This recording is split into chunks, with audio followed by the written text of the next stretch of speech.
కూటమి ప్రభుత్వం ప్రవేశపెట్టిన స్త్రీ శక్తి మహిళలకు ఉచిత బస్సు కార్యక్రమాన్ని ఆధ్యాత్మిక క్షేత్రమైన తిరుపతిలో దేవాదాయ శాఖ మంత్రి ఆనం రామనారాయణ రెడ్డి ప్రారంభించారు.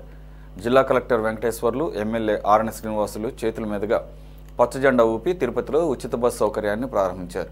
బస్సులో ప్రయాణించిన మహిళలు ఎంతో ఆనందం వ్యక్తం చేస్తున్నారు. గతంలో తాము ఎక్కడికి వెళ్లాలన్నా టికెట్ తీసుకుని ప్రయాణించే వాళ్ళమని, అయితే చంద్రబాబు పుణ్యమా అని ఇప్పుడు ఉచిత ప్రయాణం చేస్తున్నామంటున్న మహిళలతో మా ప్రతినిధి గిరినాథ్ మరింత సమాచారం అందిస్తారు.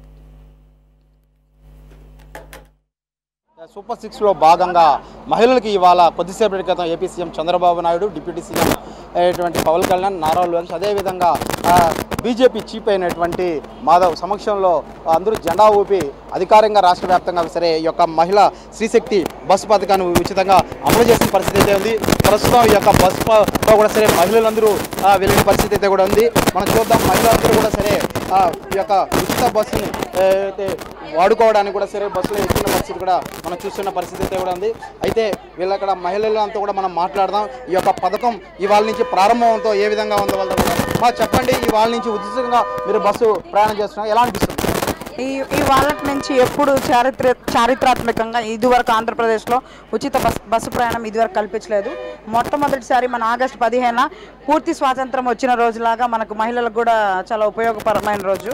సో ప్రతి ఒక్కరూ మహిళ ఉపయోగించుకొని మధ్యతరగతి వాళ్ళు ముఖ్యంగా వాళ్ళ పిల్లల చదువుకి, నెక్స్ట్ ప్రతి డైలీ ట్రావెల్, జాబ్ డ్యూటీ చేసే వాళ్ళకి ఇది ఖచ్చితంగా ఉపయోగపడుతుంది.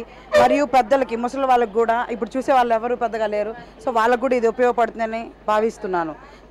సీఎం గారికి thank you CM sir and deputy CM sir. మీరు చెప్పండి, మీకు ఎలా అనిపిస్తుంది? అంటే మీరు చిన్నతనం నుంచి కూడా సరే టికెట్ తీసే ప్రయాణం చేస్తుంటారు, అయితే ఈ రోజు నుంచి కూడా టికెట్ లేకుండా ప్రయాణించబోతున్నారు, ఎలా అనిపిస్తుంది? సంతోషంగా ఉంది నాయన. మేము మధ్యరక వాళ్ళం, మేము ప్రతిసారి కార్డు ఎత్తుకొస్తే ఒక 5 రూపాయలు తగ్గుతుందని. ఇప్పుడు అసలు సమస్య లేకుండా మంచిగా ఊరికైనా వెళ్ళిపోవచ్చు, రావచ్చు. అది మా సంతోషం. అయితే మనం చూస్తున్నాం ఇక్కడంతా మహిళలందరూ కూడా సరే ఈ యొక్క బస్సులో ప్రయాణిస్తున్న పరిస్థితి. మిగతా వాళ్ళతో కూడా మాట్లాడించే ప్రయత్నం చేద్దాం. ఇక్కడ చాలామంది మహిళలు ఉన్నారు, వీళ్ళతో ఎలా అనిపిస్తుంది అసలు మీకు ఇవాళ ఉచిత ప్రయాణం చేస్తారు? చాలా సంతోషంగా ఉందండి. ఎటువంటి డబ్బులు లేకుండా, ఒకప్పుడైతే కనుక చాలా ఏ బస్ ఎక్కితే, ఎక్స్ప్రెస్ ఎక్కితే ఎంత టికెట్ అవుతుందో, అలాగే పల్లె వెలుగు ఎక్కితే ఎంత అవుతుందో అన్నట్టు చూసుకొని ఎక్కాల్సిన పరిస్థితి ఉండేది. ఈరోజు ఏదైతే ప్రభుత్వం నిర్ధారించిందో వాళ్ళందరూ కూడా అన్ని బస్సుల్లో కూడా చాలా ఫ్రీగా మహిళలకి కల్పించడం అనేది చాలా సంతోషంగా ఉంది. అదేవిధంగా ఉద్యోగాలు చేసేవాళ్ళు ఒక ఊరు నుంచి ఇంకొక ఊరికి వెళ్ళడం కానీ, అదేవిధంగా చూస్తున్నాం ఏదైతే బస్సులో కూడా సరే కండక్టర్తో వచ్చి వీళ్ళ దగ్గర ఉన్నటువంటి వాళ్ళకి టికెట్లు కూడా కొడుతున్న పరిస్థితి.